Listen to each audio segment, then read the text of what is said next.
حضور وقفہ نو کے بچوں کو کیا کرنا چاہیے کہ وہ آگے بڑھیں؟ کیا کرنا چاہیے آگے بڑھیں؟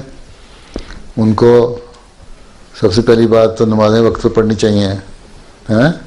7 سال کے بعد نمازیں پڑھنے کی عادت ڈال دینی چاہیے. 10 سال کی عمر میں فرض ہو جاتی ہیں. کوئی نماز چھوڑنی نہیں چاہیے جن کی 10 سال عمر ہو گئی ہے ان کی. 5 نمازیں وقت پہ پڑھنی چاہیے. ٹھیک.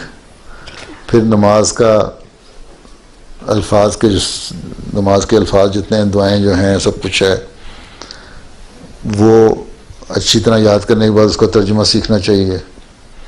ٹھیک. ٹرانسلیشن آنی چاہیے. پھر قرآن شریف باقاعدہ پڑھنا چاہیے اور قرآن شریف کو بھی آہستہ آہستہ ترجمہ سیکھنے کی کوشش کرنی چاہیے. ٹھیک. روزانہ اسکول جانے سے پہلے قرآن کریم پڑھ کے جانا چاہیے. ٹھیک.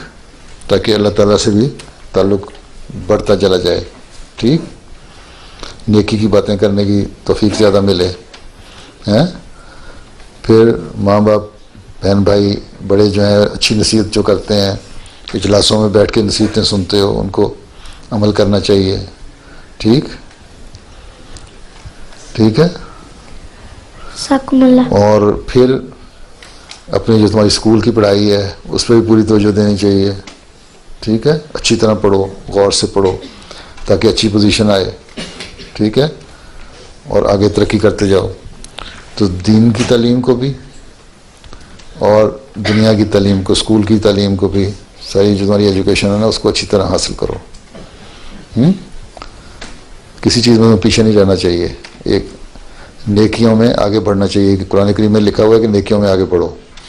ہر اچھا کام جو ہے نا اس میں آگے بڑھو. ٹھیک ہے. جب ہم دیکھو نا کہ صہیب نے کوئی اچھا کام کیا ہے تو تم کوشش کرو کہ میں نے اس سے زیادہ اچھا کام کرنا ہے. جب کویم تمہیں دیکھتا ہے کہ تم نے کوئی اچھا کام کیا ہے صہیب کو دیکھ کے تو وہ تمہارے سے بھی زیادہ اچھا کام کرنے گا, پھر اور اچھا کام کرے. ہر ایک برائیوں میں بڑھنے کے بجائے نا نیکیوں میں آگے بڑھو ایک دوسرے سے, پھر تم لوگ اچھے وقفے نو بنو گے.